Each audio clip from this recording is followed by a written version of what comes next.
In this problem, a 10-kilogram collar travels down a smooth slope. Smooth indicates that we don't have to consider frictional force. If at S1 its speed is 20 meters per second, it travels down to S2. We need to determine its speed at this point. The spring has original length of 8 meters and a constant of 40 Newton per meter. This slope is defined by this function.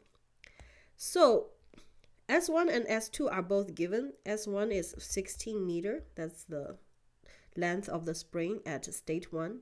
S2 equals to 10 meters. That is the length of the spring at state 2. And as you can see, S1 and S2 correspond to our x coordinate. Therefore, from this function, we can solve for y1 and y2. Y1 equals to also 16 meters. And from there, we can solve for y2. That equals to 7.91 meters from this equation. So now we're ready to set up our equation to try to solve this problem. We are going to use the principle of work and energy again.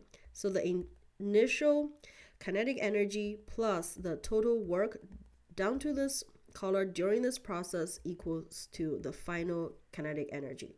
The initial kinetic energy equals to 1/2 times m times v1 squared, which equals to 1/2 times 10 times 20 squared, and that equals to 2000 joule.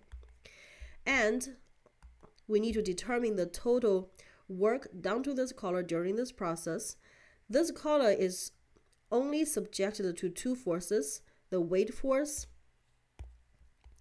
as well as the spring force. There's no frictional force that we need to worry about. So we just need to determine the work done by these two forces respectively. So the total work done by the weight force,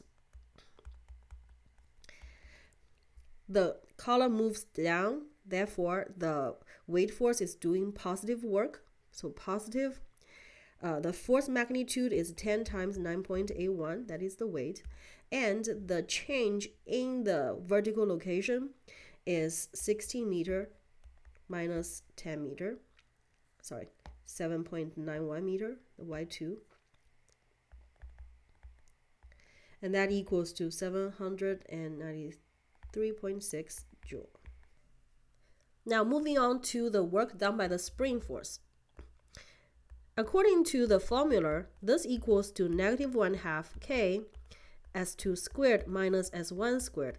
However, you have to be careful because this S2 and S1 in this equation are not the same as the S1, S2 we have.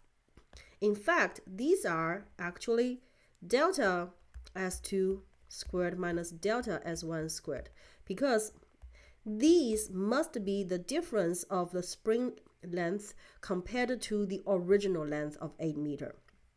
Therefore, this becomes -1/2 k, which is actually 40. For the delta S2, that equals to our S2, which is 10 meters, minus the original length of the spring, 8 meters, squared, minus, for the second term, delta S1, that is our S1, 16 meters, the length of the spring at state 1, minus the original length of the spring, raised to the second power. So from here, this actually equals to a positive 1200 joule. So now we're ready. Our T1 is 2000 joule plus the work done by the weight is 793.6 joule plus the work done by the spring force during this process is 1200 joule.